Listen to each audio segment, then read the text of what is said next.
So good evening, everyone, and welcome to this West Lincoln Township Council this evening.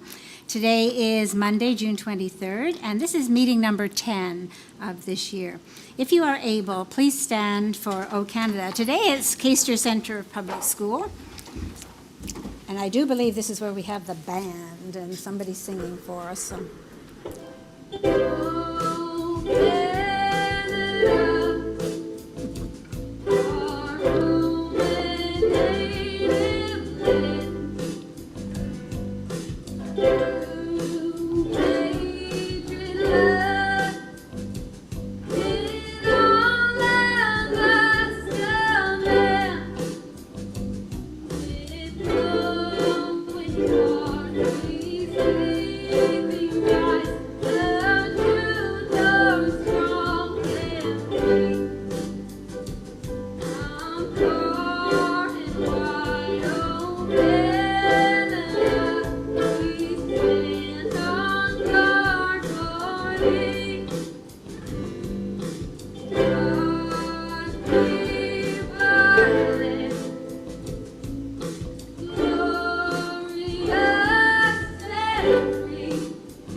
Thank you. So we used to try to sing O Canada in this empty room by ourselves a while back, and then we had just the high school doing O Canada for us, so we reached out to the various elementary schools. So each meeting there's a different version of O Canada. In any case, tonight we have regrets from both Councillor Rayner and also Councillor Riley, who have other obligations this evening. Before I begin, I'd like to provide the following announcements. The public may submit comments for matters that are on the agenda to jpaylove@westlincoln.ca before 4:30 on the day of any meeting. Comments submitted will be considered as public information and will be read into the public record. And number two, this meeting is being live streamed as well as recorded and will be available on the Township's website. So before I go any further, Councillor Bradrick is present. She is actually zooming into this meeting this evening in case somebody was counting and see 3 empty chairs and I only talked about 2. We do have Councillor Bradrick. So the first thing on our agenda this evening is the land acknowledgement statement. The Township of West Lincoln, being part of Niagara Region, is situated on treaty land. This land is steeped in the rich history of the First Nations, such as the Hattaway-Wendronk, the Haudenosaunee, and the Anishinaabe, including the Mississaugas of the Credit First Nation. There are many First Nations, Métis and Inuit from across Turtle Island that live and work in Niagara today. The Township of West Lincoln, as part of the Regional Municipality of Niagara, stands with all Indigenous people, past and present, in promoting the wise stewardship of the lands on which we live. And Councillor Chichok, you have the opening petition this evening, please. I do. Thank you, Madam Mayor. We gather together here today, intent on doing good work. We seek to represent fairly and well those who have given us this task. May our efforts be blessed with insight, guided by understanding and wisdom. We seek to serve with respect for all. May our personal faiths give us strength to act honestly and well in all matters before us. Thank you, Councillor. Members of Council, are there any changes in order of items on the agenda this evening? And seeing none, are there any disclosures of pecuniary interest and or conflict of interest? And again, seeing none. That takes us to item 6 on our agenda, which is always an opportunity for members of the public to speak. So there shall be no comments from the public permitted at council unless A, a specific appointment has been scheduled, or B, an item is included under the other business or communications or appointments section of the agenda and relates to a matter which should normally be dealt with at committee. So under 6.7, is there anyone in the audience that wishes to speak this evening? And Kevin, is there anyone online? Not seeing any, Madam Mayor. Okay, thank you then. So we do have a very special presentation this evening. We welcome to our council, Jason Rayner, who is the Township Solicitor, and he is going to provide some information about strong mayor powers. He has both some information and an opportunity for us to ask questions, and also just some general information. So I did try to make sure that members of the public were aware of this as well. I'm sure that there are lots of people out there who are also wondering what these magical powers may or may not be. And so I'm very happy to have Jason with us this evening, so welcome. Thank you. Well, a very good evening. It's very hard to see. Very good evening. Very good warm evening to everyone this evening, and delighted to report that I had the pleasure of attending a tribunal hearing here at your facility this afternoon and today, and so just delightful to be in the community, Your Worship, and members of council. Happy to be here to discuss the new era of strong mayor powers, and want to start with my appreciation to Your Worship for attending and participating in the province-wide webinar earlier this month with Mayor Dolan from the town of Innisfil, where we were able to discuss these new powers and their implications. It was fairly well attended, about 80 council members from across the province who had lots of questions about how this worked, and very much appreciate Your Worship participating in that. As always, I'm happy to take questions throughout, Your Worship. If there are questions on specific slides, I'm happy to do that if you'd like, or we can hold them till the end, totally up to you. So I think we'll play that by ear, and if council members have something that immediately pops into their mind based on something you've just said, and we have to be mindful that we do have a councillor online as well. So everyone help me keep an eye out for Councillor Broderick, who may wish to take part in this as well. So go ahead, councillor, thank you. Sounds good. Starting with the basics, I believe you were sent a few links by email today. If you haven't favorited those sections of the Municipal Act yet and those regulations, I encourage you to do that. But the overarching framework is in Part 6.1 of the Municipal Act. And then there are two key regulations, 530.22 and 580.22, that are critical for understanding how the strong mayor powers work. But we're going to walk through those basics with you now. There are 216 municipalities out of the 444 that have been provided with these powers. They were initially rolled out to municipalities who had committed to a specific housing pledge in the province, producing a certain number of homes by a certain period of time. That commitment is no longer required, and it appears that the province has given these powers to councils that are larger than 5 council members in their council. Beyond that, there doesn't seem to be any explanation for the specific 216. But that's where it is today, and certainly the government could extend those beyond those initial or secondary ones if they wanted to. As you know by now, probably from the media articles, the essential way this works is that the mayor is given special powers, and some of those are in general and can occur and can be exercised throughout the year. Certain powers can only be exercised with respect to certain topics. And then there are certain powers that relate to certain processes that go on, like your budget process.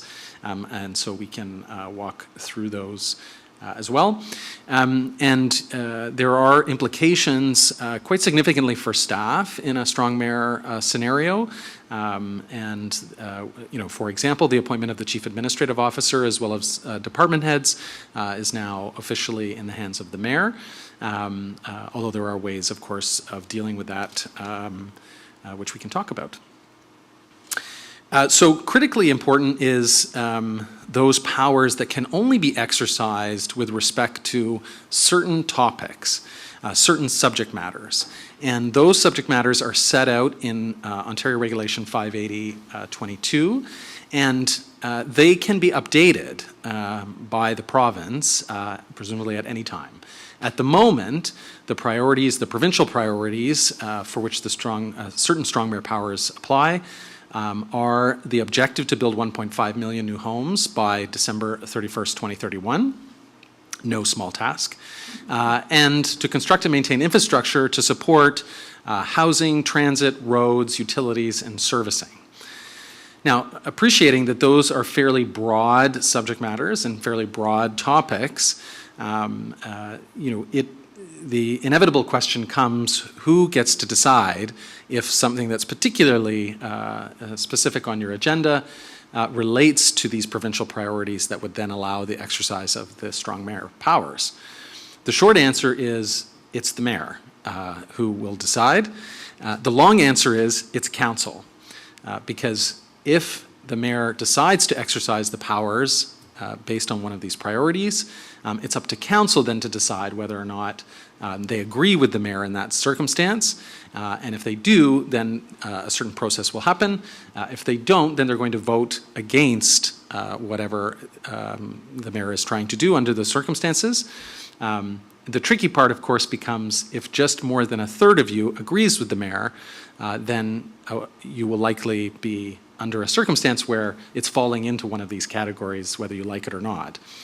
There is, in theory, a judicial review possible based on this circumstance. I don't know of any municipality that has yet asked the courts to intervene and interpret whether something specifically applies to this reg. That would be a costly and time-intensive process. But in theory, just like any council decision, it could be judicially reviewed.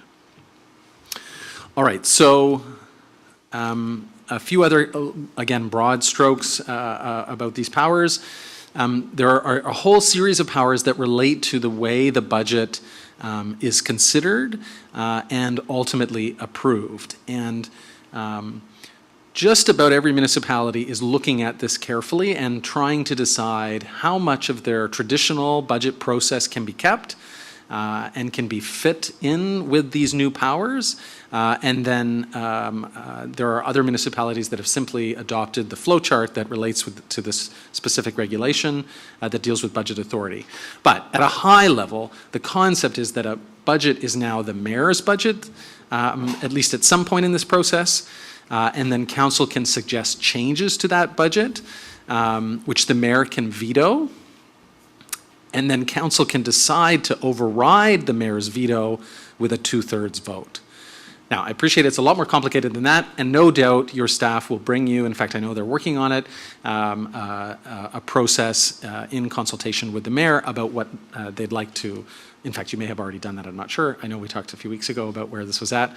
But suffice it to say, there are ways to try to continue to do the public consultation that you would do and the engagement with staff on the budget, but being cognizant of the fact that you can't opt out of these budget procedural powers under the reg. The other big power, of course, is the mayor's ability to actually introduce bylaws directly onto the agenda that relate to provincial priorities. Those bylaws can be passed with more than 1/3 of council supporting it. So less than a majority could pass bylaws in the community that are proposed by the mayor, provided they relate to these provincial priorities. A few more comments. Again, the veto power, just like in the budget process, mayors can block bylaws that are passed by council if they believe, if the strong mayor believes that they are interfering with provincial priorities. And there is this sort of waiting period that happens in these circumstances, which makes every clerk department really pleased that this is imminently more complicated, because the mayor may exercise a veto, but she may not. And so there's this 2-day period of waiting to see if the mayor decides to veto something, the strong mayor, or in other circumstances, the strong mayor can indicate at the meeting itself, or you can have some sort of standard procedure where the mayor would acknowledge and indicate that she doesn't intend to exercise a veto. And if the veto is exercised by the mayor, then it can be overridden, again, by council, but it would require 2/3. These powers, which have been the case from when they were introduced, need to be exercised transparently and accountably, which means that they need to be in writing. So if the mayor is going to exercise powers under the strong mayor powers regime, they ought to be written down and probably posted. I think yours may be posted, I forget, yeah, which is a good practice so that the community also understands what's happening with these powers. And, I think if I can be so bold as to suggest, I think it also gives the strong mayor an opportunity to articulate and think through, how these provincial priorities apply, why do they apply, and articulate some of that rationale. It's not necessary, but it's certainly helpful, I think, for the council, for sure, but also the community to understand how these things apply. I won't take you through a history lesson, but just a few quick comments, if I could, about what we understand is some of the inspiration for the strong mayor powers, which is looking to our friends, if we have any left, to the south. The strong mayor concept has been certainly in place in the United States for some time. What's interesting in the research is that the U.S. is actually moving away from strong mayor powers. So in 1984, 56% of American municipalities had strong mayor powers. But by 2008, that number had dropped to 44%. So there is an interesting trend that is moving away from that. And the research around this, because it's quite robust in the U.S., has made a number of findings actually about strong mayor powers, which are perhaps cautions for us as we start to move in this direction. The first is there tends to be more corporate influence, so more lobbying that has an impact on the outcome of certain decisions being made. Whether that happens here, of course, in Ontario is yet to be seen, but certainly Americans have robust research that shows that's the case. The quality of public service, and particularly your administrative leaders, on an objective scale has gone down as far as the United States has found, because the critical element is loyalty to the mayor. Ultimately, it's not about merit or qualifications necessarily. It's about achieving and exercising the mayor's agenda. And so that's a caution, I think, for us in Ontario as we work in this direction. How do we maintain that merit-based, really important administrative side of the work that we do? And there are a number of other conclusions, but I won't necessarily take you through all of them tonight. The only other thing to note is that in no city that I'm aware of, and from our research, is there a mayor in the United States who's able to pass a bylaw without a majority of council? So notwithstanding the strong mayor powers, this is something very new, at least as far as we know, and will be a first in North America to allow bylaws to be passed with less than a majority of council, in theory, anyways. So what can we expect about this? Some notes to think about. Certainly this means that from a bylaw passing approval process, to the extent that they apply to provincial priorities, the subject matter that you're dealing with, obviously we'd like to say that colloquially the deck is stacked in favor of the mayor on that. And it likely will influence how negotiations happen behind the scenes, knowing that a strong mayor has a veto on certain issues. So, important to be aware of that fact. And there may be unintended consequences. At the moment, this is about speeding up housing and housing-related infrastructure. But as I said, the province could change their mind or add to that list. And there may be additional components that strong mayors become responsible for as part of this regime. I think the challenge right now is that municipalities are trying to work through what these strong powers mean. And so it's actually slowing the system down, which is, of course, the opposite of what this was intended to do. So not necessarily a criticism, but just an observation, and something that I think all municipalities with strong mayors are working to work through. How do you make sure this doesn't actually slow your system down in making decisions? I think there's still a question of public debate and how that gets incorporated and how the mayor, a strong mayor specifically, is going to acknowledge and incorporate, comments from the public. The public is no doubt watching how this council addresses that and how this strong mayor decides to navigate this area.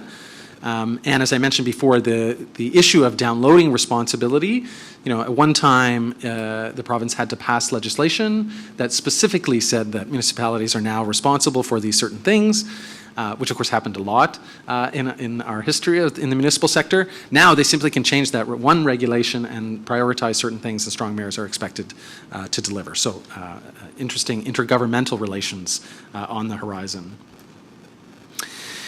In terms of the executive function, and your worship is very familiar with this, but how does a strong mayor lead in these circumstances and not micromanage the day-to-day affairs of the organization? And I think this is a key piece of the puzzle for all strong mayors to work through.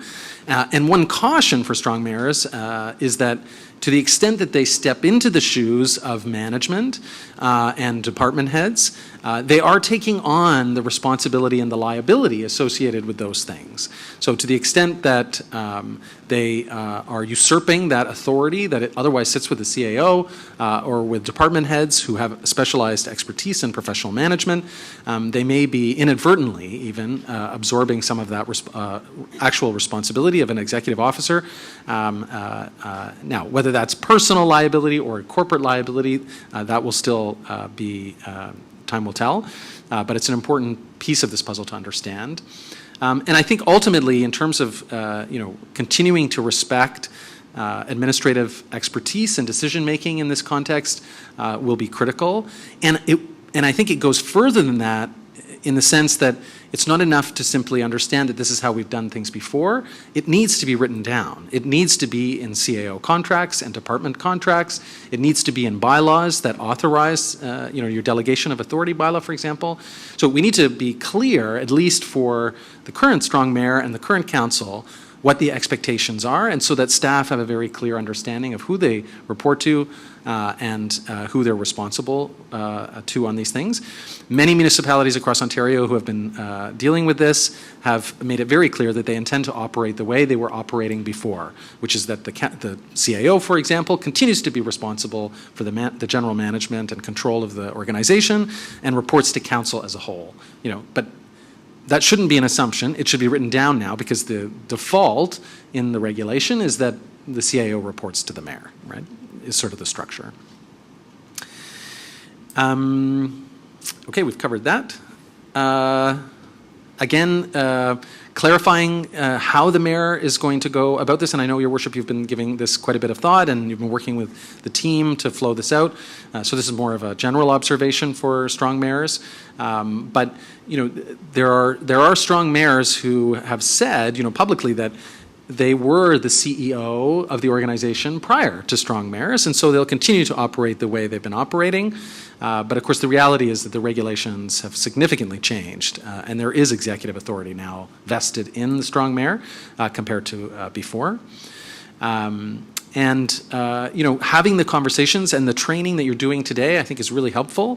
Where are the duties owed? Who's responsible to who for what? Things that we took for granted before. I think it's really helpful to surface those and have those conversations at the council table and of course, on the day-to-day management of the organization. Because it would be impossible to have a strong mayor discussion without some of the very interesting examples that have been going on across the province. I'll leave you with two to Google yourself. Look at Caledon and look at Ajax's tower. That was approved for 60 stories, notwithstanding some pushback from the community. But I won't necessarily take you through all of that, Your Worship, today. But there are some interesting examples out there, and we can have a discussion about whether those are effective uses or not. Ultimately, this is not a quote, but just, I think, a reality, that the real impact of these powers will lie not in the legislation itself, but in the hands of the strong mayor that's at the head of your council. So with that whirlwind, happy to take questions, happy to have a discussion, but those are the high-level slides that I wanted to share with you, Your Worship, and members of council. Thank you so much. So let's go to members of council who may have questions. Councillor Maychak. Through the mayor, my question is this. You referenced in the PowerPoint around the hiring of both the CAO and department heads. What level of authority does the mayor now have in terms of possible letting go or firing individuals? And then I have a secondary question. So the way the regulation is drafted, the strong mayor has the authority to hire and fire your CAO and your department heads, with a very strong exception, or an asterisk. And the asterisk is that the strong mayor cannot hire or fire statutory officers. So the fire chief, the clerk, the auditor, the integrity commissioner, and there are a number of other ones that I can't think of right now, but any statutory, chief building official, any statutory officer that's appointed by bylaw is exempt. And it's actually, the list is actually in the regulation. If you look at the regulation, they specifically went to the trouble of listing, so there was no confusion about who's in and who's out. And of course, there's some confusion of when there are clerk CAOs, but we don't have to worry about that here. Through the chair, that brings up kind of another question or concern, even though you answered the question well. You know, I've seen cases, not here, we have an excellent relationship between our mayor and CAO, where the CAO has been doing an outstanding job, but clashes with the mayor for whatever reasons. It is personality, could be personal, could be other factors. That seems somewhat concerning, knowing that those factors could come into play when deciding that you have a good staff person who's done a good job, good performance appraisals, and arbitrarily the mayor could still let that individual go. Is that correct? That's correct. And if I could just add, Councillor, through you, Your Worship, I think, you know, this is where the question of the contract or the employment agreement with your senior staff and your CAO in particular are really fundamental, because it sets the groundwork and the foundation for that relationship. And I think most municipalities, in light of the strong mayor powers, are looking at those. And, you know, with CAO contracts, for example, in Caledon, that authorized a 3-year exit package. You know, I think these conversations are very fascinating to look at right now, because, you know, that position is and always has been very politically has been exposed to politics. I'll put it that way. But now it is really very extreme in that sense. And so, in the absence of council and the strong mayor clarifying that, for example, the CAO is responsible still to council, and the expectation of the strong mayor is that that still happens, then you have to wonder, right? And you're left wondering, and the regulation is very clear that it's the authority and the loyalty is to the mayor. Last question through the chair. Part of the rationale you explained for the strong mayor powers was housing development. If at this council, say we voted against 4-3, she could veto it, I understand that. But if she did not, would she be looked upon, looked negative by the province, that she's been giving that authority and yet still agreed with the decision that didn't lead to a development that could have led to more housing, and she didn't use her powers, and yet she was given those powers with an expectation that she would when the opportunity presented itself? Through you, Your Worship, to the councillor, it's an excellent point. And the regulation does not contemplate any direct accountability back to the Premier or to the province if the strong mayor powers are not exercised. What we've seen since they've rolled out, almost 2 years ago now, is comments from the Premier, who, you know, I think the Burlington mayor comes to mind, where the Premier said, listen, I gave you these powers, you're not doing what you're supposed to be doing, but that was in the media, so it wasn't, there's no legal accountability. Okay, thank you. Susan? Thank you, Madam Mayor. Just a few questions through you, Madam Mayor, to Mr. Rayner. Like, I believe a strong mayor doesn't need to rely on statutory powers. That's my first and foremost. I think a strong mayor works with the council, not for the council. So, and I think we do have that mayor that's, you know, leading that at the moment. The question I had through you, Madam Mayor, to Mr. Rayner, is if a mayor were to forego the strong mayor powers, I'm not saying that's happening, but in the future, are they able to forego their strong mayor powers through motion of council? Again, an excellent question through you, Your Worship. The short answer is no. And what that means is that the strong mayor retains the statutory authority to exercise those powers essentially at any time in the future. That doesn't mean that they can't willingly agree not to use the powers and commit themselves in some way, either in writing or otherwise, to not use those powers, but they can't opt out of the statutory regime. So it's not like if they gave them up, they couldn't just take them back next week. Correct, but if the mayor would want a motion passed by council that's a reliever of statutory powers, and the council does agree, that's not valid? No, it would be valid, sorry, through Your Worship. So if council, so if, for example, in the budget process, there are mayors who have said, listen, I really want us to continue to do the process we did before, and so what will happen is that there will be a process where council goes through and adopts and makes motions and goes through a budget process, for example, or a committee process, and then you trigger the actual statutory regime that relates to budget powers, so that there would be a process, and then you would say that this is the strong mayor budget, for example. Okay, perfect. Thank you, Madam Mayor. So we are working through that process. That's it? You're done? Okay, for now. I haven't seen Councilor Roderick yet. Councilor Chichok, did you have questions? I do, Madam Mayor, thank you very much. Although I must say that my colleagues that preceded me asked two of the questions that I was going to ask. So, one, I'm not going to tell you. You figure that out, okay? The slides that you're using this evening, are they even part of that package that went out? Because I have not been on my computer, my town computer, until I got here, so I haven't seen them. Yes, they have been emailed out by the clerk, and my apologies, normally you would have those in advance. There was a hearing that I was involved with. I know. It was for the last 2 days. We heard. Apologies. Okay, so as long as they're somewhere, and the handouts you referred to in your discussion, are they the slides? Through you, Madam Mayor, I'm forgetting. Oh, Go yeah. ahead, Mr. Through the chair to Councillor Chichok, what he was referring to were specific links to the reg, and they are Okay. attached to the email hyperlink, so you can go right to them. Which I haven't been able to Yes. open yet. But anyway, great. Okay, thank you, and that's why I'm not fully prepared with what it was.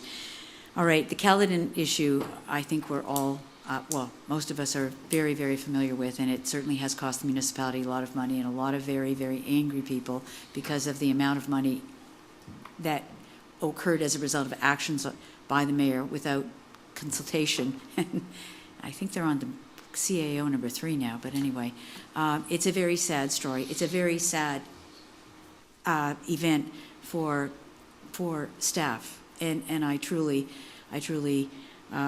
dislike that part of the strong mayor's power, not because, as many of us are trying to say, our mayor has indicated she will work with us, and I doubt very much that the hip-shooter kind of attitude would have occurred in this municipality. Right, Mr. Right, Trooper? Nothing to worry about. But what I do want to know is, you mentioned at the beginning of your talk about the process that would allow council to intervene. And I want to understand that, because it was very clearly said in the paper and anything else that you read on any of the other municipal associations that was not preventable.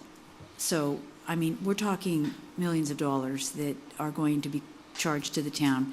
So please explain to me how that could have changed, just so that we understand that terrible side of it. Thank you, Councillor, for the question. Through you, Your Worship. The first question I would ask in this analysis is whether the matter you're dealing with is a provincial interest listed in the reg. If it is, then you know you're into this regime where the mayor could veto what's in front of, or what's been decided by council, and then it could be overridden by council with the 2/3. So that's where the focus should start. And then the exception to that would be if you're dealing with the budget process or some other specific process that's outlined there. And of course, if the mayor brings forward a bylaw specifically for you to consider as council, then she would be doing so because it's part of, at least in her assessment, one of those provincial priorities. So I think in some ways the media has perhaps overblown this a little bit, because it's not every matter that's in front of council where you're going to have to deal with this issue of whether or not you've got that veto regime that's in place, because it really is about the provincial priority piece. And so you deal with a lot of things that are not related to housing infrastructure, for example. Is that helpful? Yes, I'm appreciating reading between the lines as well as what you've said, because I mean, we're talking about people's lives. And I'm not talking about us, but I am talking about the implications it would have for getting good people to come to a municipality. And certainly CAMA and OMA and every other MAMA organization is very concerned about it, as should we be. And for what you've just said and what you haven't said, I'm not really sure what the future for senior people is within the municipal world. And I say that having experienced once myself, as you did, and I just, it troubles me. So I wanted to make very clear for this council and for the people of this town to know that it's a devastating time for all municipal governments. So, no, I think that'll be good enough for now. I understand everything you've said, and given the references to the, pardon me, to the sections of the Act as well as the slides, I'm fine. Thank you very much. So I can no longer see Councillor Broderick on my screen. Kevin, is she still there somewhere? I don't know whether we've lost her or whether because I am still here, Madam Mayor. Okay, so you were hidden by the screen, Councillor. Sorry. Do you have some questions? No, Councillor Maychuk stole my thunder. Thank you. You don't sound well, but I'm glad you've joined us this way. Okay. So I guess you did it. You sort of went first and took the lion's share of the questioning that people had. No, that's good. You know, I really appreciate, Councillor, that you're here this evening, because I know that there always are sort of some rumblings about things, but the fact that these powers relate to the kinds of things that the province is getting done. I mean, we as a council are desperately working on getting those houses built and getting infrastructure in place as well. So those are priorities here. And probably there will not ever be a need to veto anything, because if our council is willing to move something forward in regard to getting houses built, then we're usually all in agreement that that's an important thing to be looking at. So thank you for being here. You've had a couple of long days in West Lincoln, today particularly so thank you so much. My pleasure, Your Worship. Thank you for having me.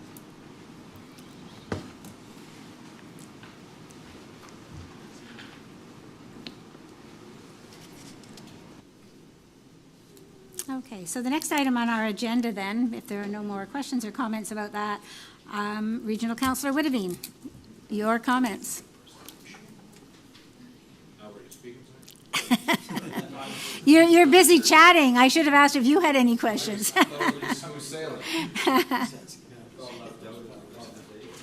Wow.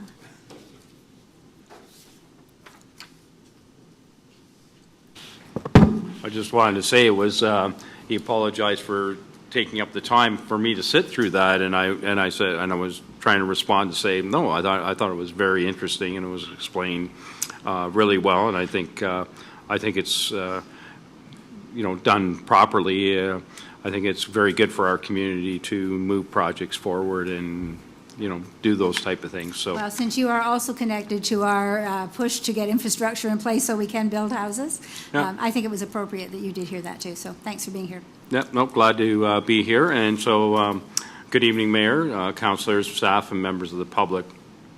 So I'd like to start this evening by letting you know that the Niagara region has started its budget process for 2026. Council has brought forward a motion to give staff guidance for the 3.5% increase.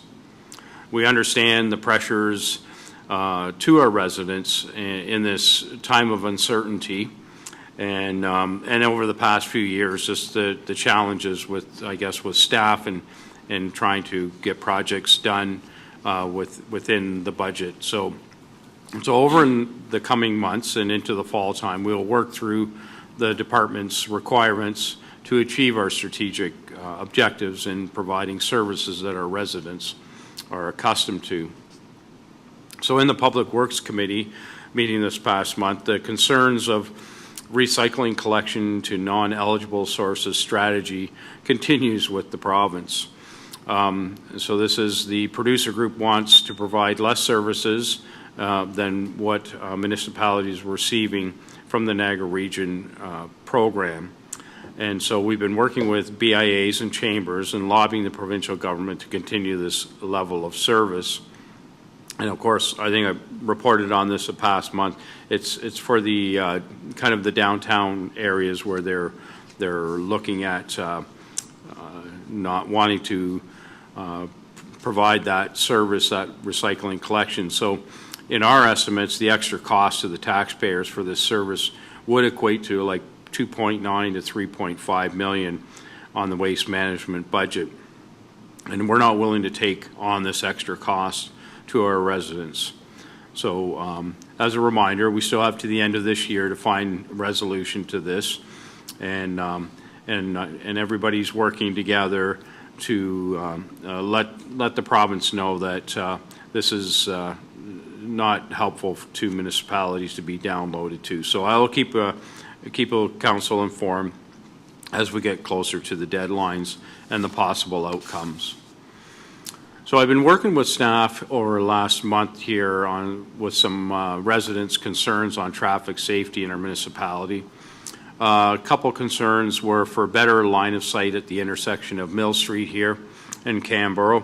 Some seniors after our meeting, had brought to my attention that it was a challenge to have that line of sight to get out on Canberra. So in working with the region staff, the vegetation was trimmed back and stop markers were repainted. So this should make the intersection safer for our residents and also the ones at Legion Villa. And the ongoing saga of the working with staff on the railway crossing on 20 Mile Road. This has been going on. So the challenge is trying to get the railway company to get a response on the possible time to improve that crossing so it can, and so staff have signed this crossing, let everybody know there's a bump there, because that was the biggest concern. People had driven over that tracks and almost lost the undercarriage because they didn't know of the hazard on the road. So I continue to work with staff on that one. So if there's anything else that comes up in our community, please reach out to me and we can work through it together. And then we're updated at Public Health. I thought it was something interesting, meeting on the students' immunization records for 2024 to 2025. Of the 71,343 students ages 4 to 17, we're at basically a 93.2% compliance. So a lot of this was the public health was catching up after COVID to bring students back up to date with their records. And on a community events, I had the pleasure to attend the Touch a Truck event at the community center. I made it in the afternoon, and I thanked the many participants taking time to come out and set up for our community, and many were pleased with the turnout from the day. And this past weekend, I attended the Strawberry Social at the Niagara Christian Gleaners for obviously some fresh strawberries, and ice cream was a draw there. So they were happy with their turnout, and they're always willing and happy to give people tours of the facility. So just went out there to show my support. So this is my report for this month. So if any councillors have any further questions, I'm here to answer them. Okay. Thank you, Councillor Whitterbean. Anyone have a question? Comment? No? Yes. I don't see any. I think we're Okay, done. good, thank you. So the next thing on our agenda this evening is confirmation of minutes, and actually, Councillor Trombetta,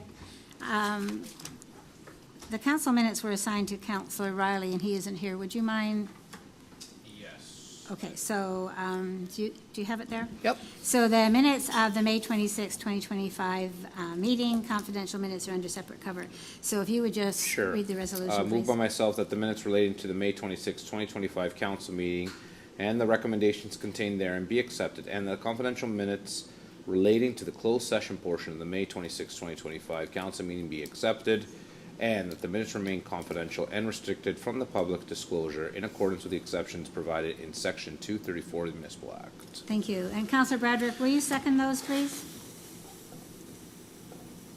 Yes, I'd be happy to. Thank you so much. Okay, so are there any comments about the open portion of those minutes? Seeing none, then Mr. Clerk, please. The vote should be in front of you.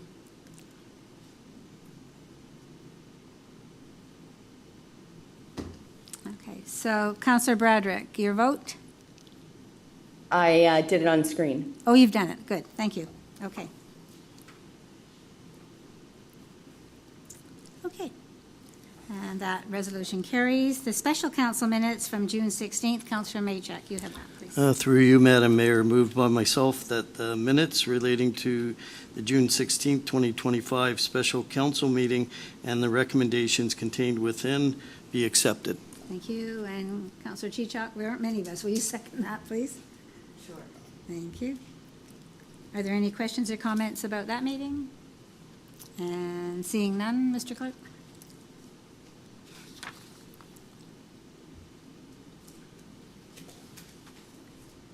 Okay, now that resolution also carries. The communication this evening is from Liz Dinga, a request for exemption to bylaw regarding fireworks display. Mr. Clerk, you want to say anything about that? Through the chair to the rest of council, usually these requests come through corporate services. However, this request came a little late, actually came last Friday. We had to reach out to the fire department, so Chief Hofsink made himself available and reviewed the application, and he had no problem with it, as you can see with the attachments. The reason why the location is a little vague is because the location does not have a municipal address. It is a field next to a location. However, that is the general area in which it is taking place, and the residents around it have no issue. Okay, thank you. So, Councillor Trombetta, you have the resolution, please. I'm surprised I have the resolution for this Ward 2-1, so I didn't know if a member of Ward 2 would want the resolution, but I'll move it. And maybe somebody from Ward 2 will second it. They gave it to me, so I was kind of, yeah. Then moved by myself that the request from Liz Dinga dated June 20th, 2025 to host fireworks display on June 28th, 2025 in a vacant field next to 2426 Silverdale Road be approved with the exception of a dry weather advisory or fire ban. Okay, thank you. So, Ward 2 Councillor, would you like to second that? Rather than disturb my colleague who is online, I will gladly second this motion for both myself and Councillor Bradrick. Okay, thank you. Okay. Any further questions or comments about that? Okay, so I guess the vote will be in front of you.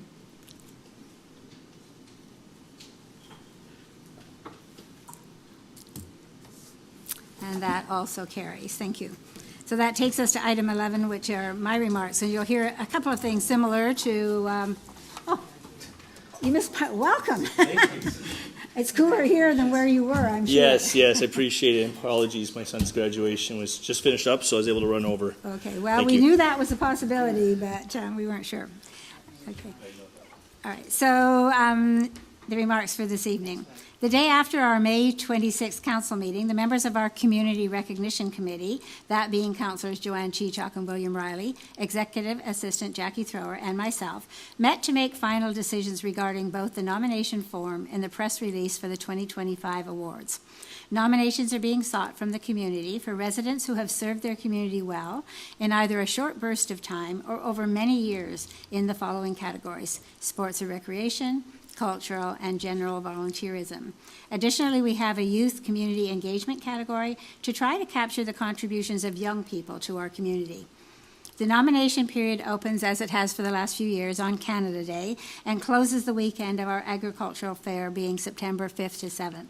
Our celebration of the 2025 winners will take place on October 21st, upstairs at the Community Centre. That same week, our delegation materials were finalized, and our requests for delegation meetings at the August AMO conference were submitted.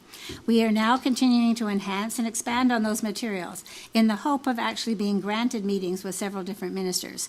We should hear back sometime in mid to late July about whether or not we have been accepted to delegate personally. May 31st, John and I were honored to be guests at the 60th Anniversary Gala for Community Living of Grimsby, Lincoln, and West Lincoln. It was a lively and most enjoyable celebration of the wonderful work that their staff have been doing to support and enhance the lives of those with developmental challenges. On Monday, June 2nd, a good-sized crowd consisting of town hall and library staff and many residents witnessed the raising of the Pride flag in West Lincoln as we recognized the first week of June being Pride Week. 1 week later, on June 9th, a similar-sized crowd, again with several residents, came out along with their umbrellas since it was pouring rain as we raised the age-friendly Niagara flag in recognition of June also being Seniors Month. On the morning of June 3rd, CAO McBride and I, along with our counterparts from both Pelham and Wainfleet, had an interesting and informative tour of the Faro facility on the South Service Road in Winona, where we learned of their growing capabilities for the production of modular buildings suitable for classrooms, respite or retirement homes, hospitals, and so on. That same afternoon, I took part in a webinar hosted by our legal counsel, Jason Rayner, regarding strong mayor powers. There were 2 mayors on the panel, one being part of the original cohort, Mayor Lynn Dolan of Innisfil, and myself representing the perspective of those newly appointed. Approximately 80 people were registered for the 1-hour session, and as you can imagine, the questions were flowing regarding the meaning, breadth, and consequences of these newly placed powers. The afternoon of Friday, June 6th, the West Lincoln Age Friendly Advisory Committee held a very successful event which drew a sizable crowd of older adults to learn about the findings of the McMaster University's Road Less Traveled study regarding the various effects that lack of public transportation have on our residents as they age. Additionally, Community Support Services of Niagara, under their newly branded label, Heart to Home, presented information about their varied services for seniors. Regional Chair Bradley has a regionally wide Chairs Youth Advisory Council, and on June 12th, I was invited to take part on a panel at their final meeting of the year. The panel consisted of a City of St. Catharines councillor, Marty Mako, a regional councillor, Rob Foster of Lincoln, and a mayor, myself, who all provided background information about our paths to where we are now. We answered a great many questions from these young people, many of whom have been on this council since January of 23 and are now in university. The morning of June 13th, I was pleased, along with Growth and Sustainability Chair, Councillor Chichot, to sit on the third Developers Roundtable, organized and effectively run by Growth and Sustainability Director Borma. The report from Agile regarding the need for future I&I work to gain capacity in our storm wastewater system was heard by all at the same time, and many questions were answered by both the consultant and the regional staff in attendance. A presentation on the same topic will be coming to Council, likely at our August Council meeting. Saturday, June 14th, John and I were pleased to attend the Touch a Truck event. I didn't see Albert there. I think he was there at one time. We were there earlier. That event was organized by our public library staff who partnered with the Chamber of Commerce. Library staff initiated this event when they were looking for an event to mark Father's Day. Their thinking was that all dads and some moms and most kids love to look at large trucks and farm machinery, and they were absolutely correct in their thinking, as a couple of hundred residents came out to the community center parking lot over the 4-hour period to enjoy touching, sitting in, or climbing on various vehicles. Thanks to our local farm and business communities, as well as township and regional staff for taking time to clean up and shine those vehicles for this community event. The first of what will be a few public information sessions regarding the Fulton employment lands was held on Tuesday, June 17th. The Fulton Hall was packed with local residents who had many questions about what that zoning change would mean for their property. The questions were well responded to by both the consultant and our manager of growth and sustainability, Susan Smythe. Residents were reassured that they would be able to continue to enjoy their property as they wished for as long as they wished, in spite of any change to the zoning. I'll end this month's report by highlighting 2 very successful community events, both grassroots, resident-initiated events. The first Friday evening, June 13th, was the Caister School Fun Fair. This event has been running successfully for well over 30 years. It supports school extras, and although staff are always involved and supportive, it has always been run by a parent committee. The Station 2 firefighters have been providing the barbecued food since the existence of that station. The Caister Fun Fair proves to be a huge community gathering year after year when former students return along with their own children and their parents, now grandparents. It's always a multi-generational event enjoyed by everyone in attendance. And the second event that I want to highlight, held only for the second time ever, took place on Saturday, June 14th. That was the community-wide garage sale.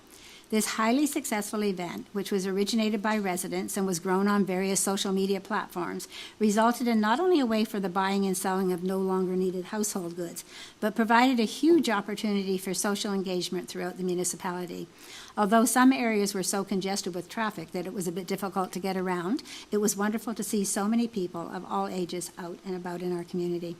And finally, I'd like to wish my colleagues and staff and all of our residents a safe and enjoyable summer. It's finally here. It's hotter than the dickens, so we know that it's here.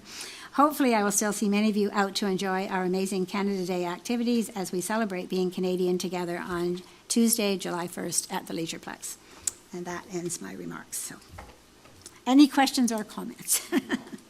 I usually don't say that. All right, so we're moving on to reports of committees, and the Growth and Sustainability Committee minutes from June 9th are yours. Councillor Chichok, please. Yes, here, Madam Mayor, thank you. Moved by myself that the minutes relating to the June 9th, 2025 Growth and Sustainability Committee meeting and the recommendations contained therein be accepted. Thank you. So I'm going to go to you, Councillor Riley, because Appreciate it. I already had to pass off one of your resolutions to I was hoping to get back just in Councillor time for Trombetta, it, so thank you. Okay, any questions or comments about those minutes? All right, Mr. Clerk, please. So the vote should be in front of you. Okay. And that carries. And so the Corporate Services Committee minutes from June 16th. Councillor Bradrick, you have those, please? Yes, thank you, Madam Mayor. Moved by myself that that the minutes relating to the June 16th, 2025 Corporate Services Committee meeting and the recommendations contained therein be accepted, and two, that the confidential minutes relating to the closed session portion of the June 16th, 2025 Corporate Services Committee meeting be accepted, and that the minutes remain confidential and restricted from public disclosure in accordance with exemptions provided in Section 239 of the Municipal Act. Thank you. And Councillor Maychak, will you second those minutes? Okay, thank you. Are there any questions about the open portion of those minutes?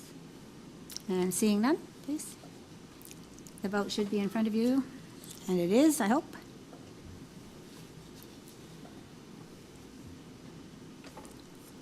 And that also carries. And that takes us to 12.3, Community and Protective Services Committee minutes from June 16th. Councillor Trombetta, please. Thank you, Madam Mayor. Moved by myself that the minutes relating to the June 16th, 2025 Community and Protective Services Committee meeting and the recommendations contained therein be accepted. Thank you. And someone to second those? Councillor Maychak? Thank you. Are there any questions or comments about those minutes? And seeing none, again, we're ready for the vote.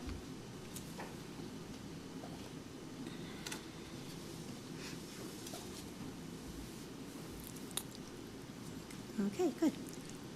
And that also carries. So that, as far as I know, there is nothing to be reconsidered this evening, and there are no notices of motion to rescind. And that takes us to other business and members of council. So I'm going to start. Councillor Chichok, anything on your side? Well, normally I wouldn't do this, but since you stole all my other thunder, Your Worship, thank you very much. But on the 16th, Monday the 16th, I did attend an event for the long-term cares of Niagara. That was, and I attended that. Pardon me. It happened to be a golf game, so it was a very hot day as well. But I got to meet a lot of people that are involved in the long-term cares of Niagara. And now that I sit on the Albright board, it was a good opportunity for me. So thank you very much. Okay. Thank you, Councillor Riley. Yes, I don't really have much to report on. I did want to bring something up to staff. So through you, Madam Mayor, So last term, or at least within the last couple of years, I believe it's at the end of last term, there was discussions around, I guess, reviewing. So I guess this would be through you to our director of, oh my goodness, we've changed it, Community and Protective Services. I've heard from some residents. I know I sent an email today regarding one particular concern we had over the weekend when there was an event in town, and it was around having I guess, an increase of accessible washrooms. So, for layman terms, porta potties. And so one of the issues we've had before is we've had people urinating, defecating in the bush, wherever they can when they can't find something, especially when we have an event that's happening. And so I just, like to bring this back to staff's radar. I'm certainly not looking for an immediate response right now, but ensuring that we have adequate facilities available, because we have events that happen all year round, and sometimes I know that information of the size of the event, I'm talking about maybe more of those youth tournament things that that can draw a little bit bigger crowd, and then if it falls on a Sunday and facilities at the at the community center might not be completely open, we have partial openings. I just want to make sure that we're reviewing those requirements, because again, I think it was at the end of last term or beginning of this term, I know I brought a concern forward by residents, and I know we actually heard from someone last term that was talking about things they were witnessing out their own window, I think just near Dennis Drive, if I'm not mistaken, the park there, and so I'm just really concerned we don't have enough accessible washrooms available at all of our public parks, and now we have residents who are upset because they're watching someone urinate in their own backyard.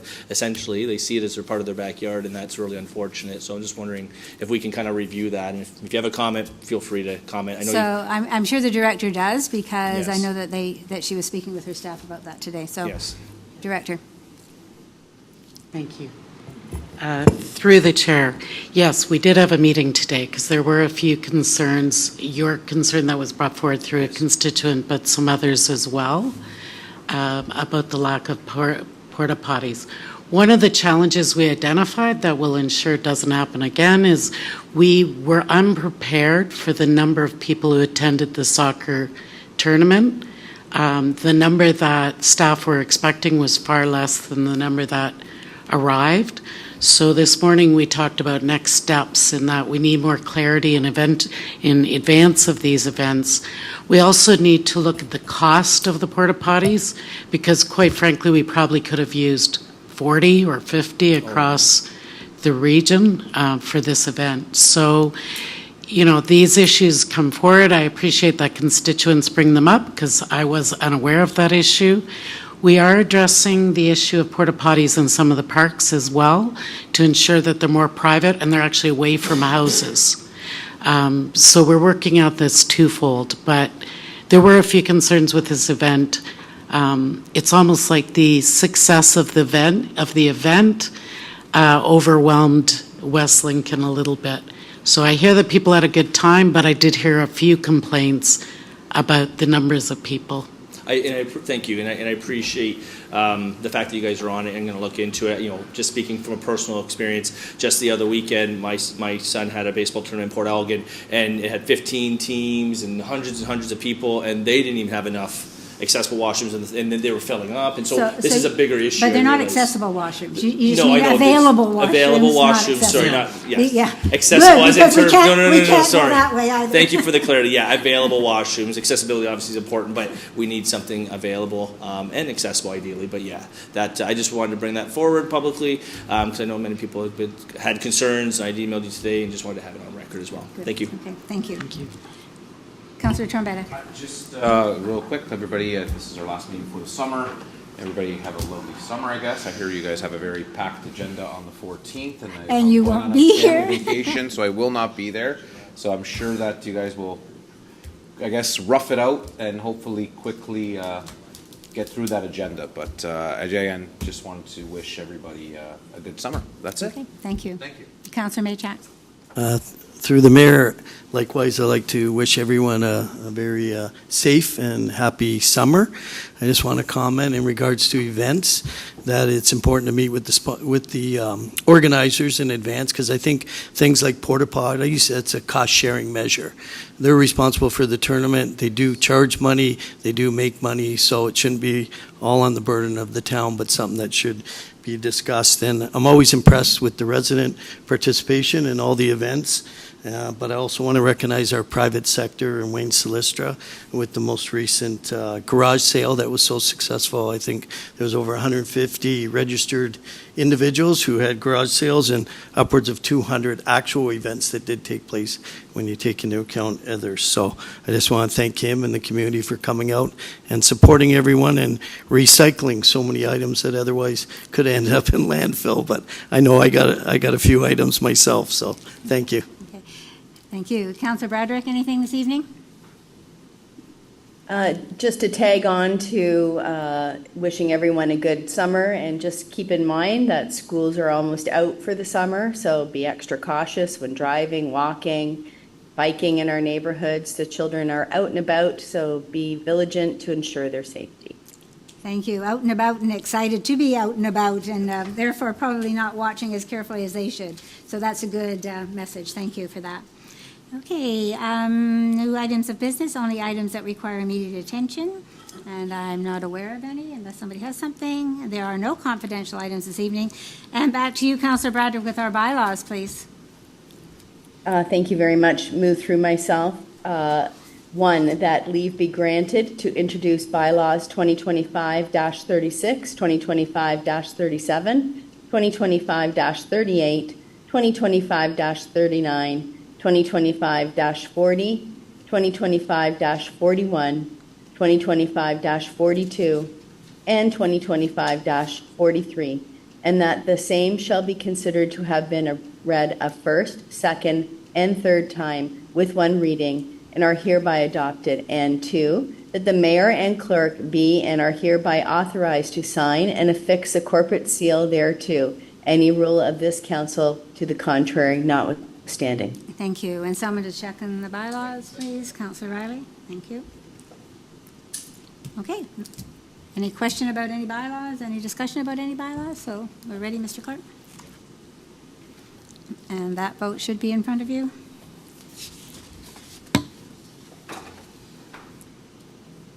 And that resolution carries. So just before I adjourn this meeting, I just want to say to members of staff are all aware, but Councillor Woodavine and the councillors who are here may not be, but providing there's not a pouring down rainstorm on Wednesday, we are hosting, as we have in the past, a wellness barbecue for staff. It's taking place in our backyard, so if you are able to stop by for lunch, you're welcome to come. And if it's pouring rain, stay home. Because we don't know what we're going to do if it's pouring rain, quite honestly. 11:30 to 1:30, thereabouts. So in any case, this is John's big worry about what to do if it rains. But in any case, I will declare this meeting adjourned at the hour of 7:38. Thank you, everybody.